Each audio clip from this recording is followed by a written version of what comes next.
Tento rok v Holiči usporiadávame už 5. krát preteky oldtimerov. Už minulý rok sa nám dostalo tej cti, že sú to medzinárodné majstrovstvá Európy v rámci tohto seriálu.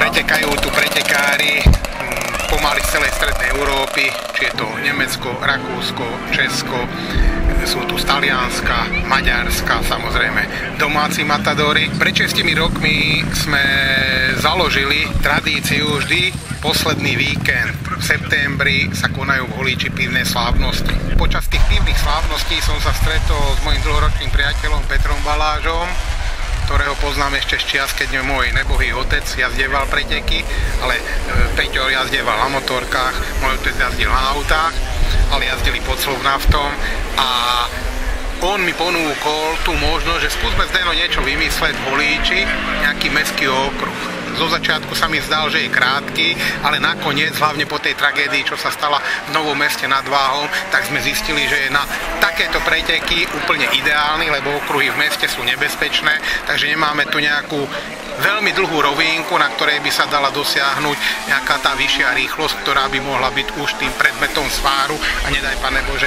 nejakej tragickej udalosti.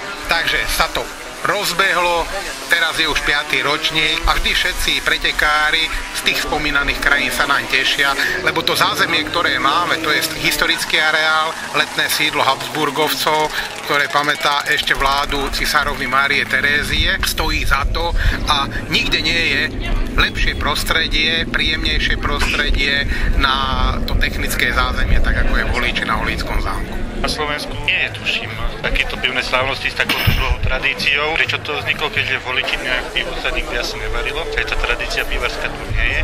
To je pravda, že v Holiči sa nikdy pivo nevarilo, ale máme tu najstarší liehovar na Slovensku. Chodieval som aj s mojím bratom a so svojimi priateľmi roky do Mníchova na Mníchovský Beerfest. Som dostal tú dôveru od ľudí, tak nemal som už na to čas.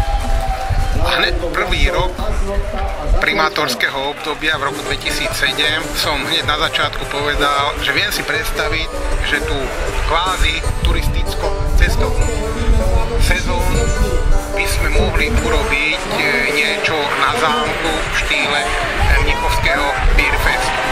Ten prvý ročník bol rozpačitý, ale aj tak sa tu premlelo pomaly slabé 2000 ľudí.